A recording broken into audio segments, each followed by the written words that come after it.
but between 10 and 20,000 people have been through the trainings. There's a couple hundred neurosemantic trainers in, I think, 40 different countries now. There's 760 as of this moment meta coaches in 34 countries.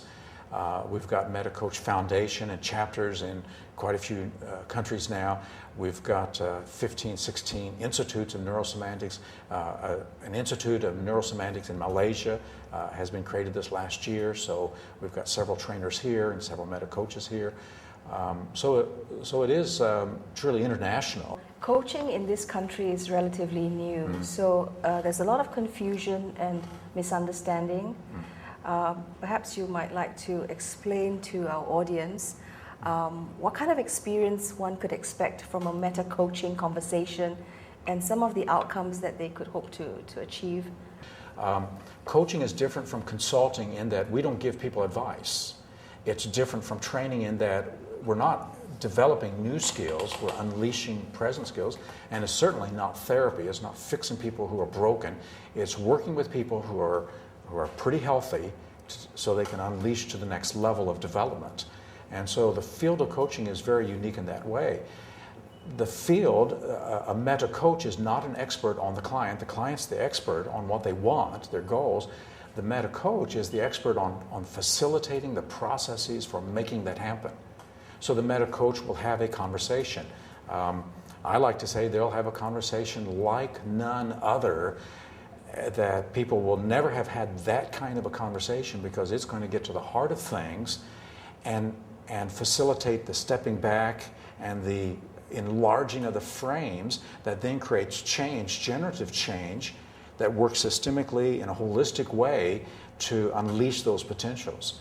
So it's different to other forms of coaching, meta-coaching? Some other coachings are close to what we define as coaching. Some coaching is it's therapy called coaching. It's training called it's advice giving called coaching. So as coaching comes into this country, people who want coaching should ask some really pointed questions about what are you actually doing and what are the skills that you'll be applying. True coaching is facilitation. That facilitates the person to make those changes, makes those personal developments. But pulling all of this together, so coaching is the approach or the modality to getting the best out of someone, or to facilitate the process where this person can actually get in touch with their resources and their capabilities, and then get all that focused into becoming more effective and being their best at doing whatever they want to do, actualizing whatever they want to see or make real. And this whole premise is the self-actualization premise. And then because we have this ability, that makes a person like me a leader in enabling, in enriching, in empowering.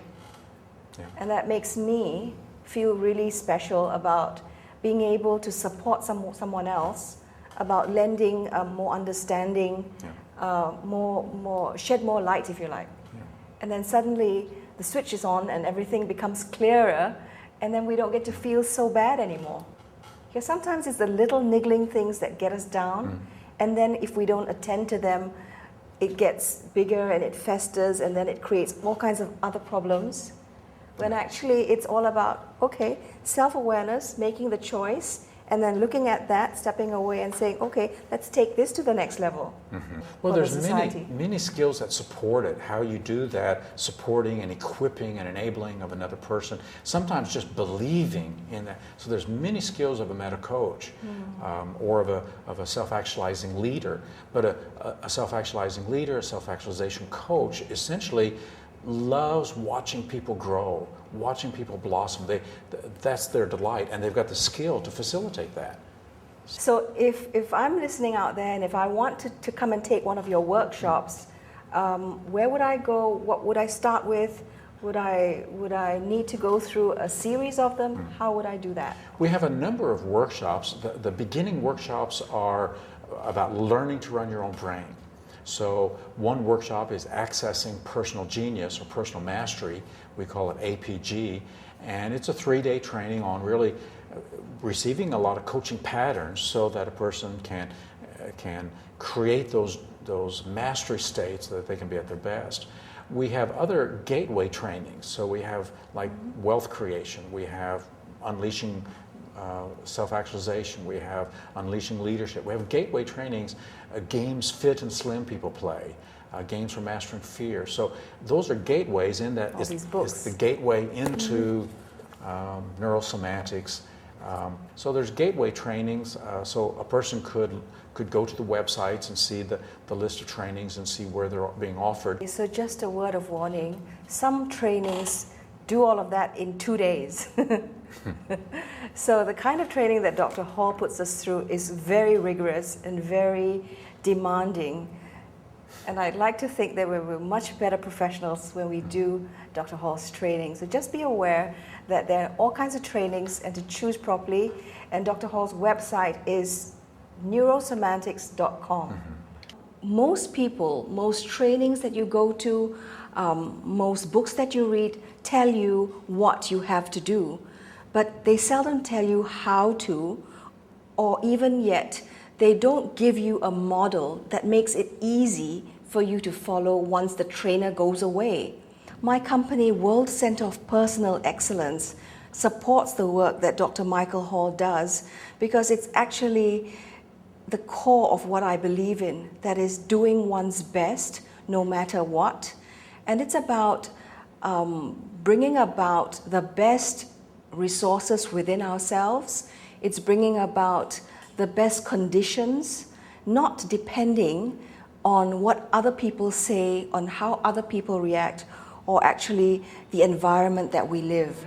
And I like to do my part in making sure that I be a good model, that I am a good model for Dr. Michael Hall's philosophies as a meta coach, as a self-actualizing person, as a self-actualizing leader, that I can create the community that I be proud to contribute to.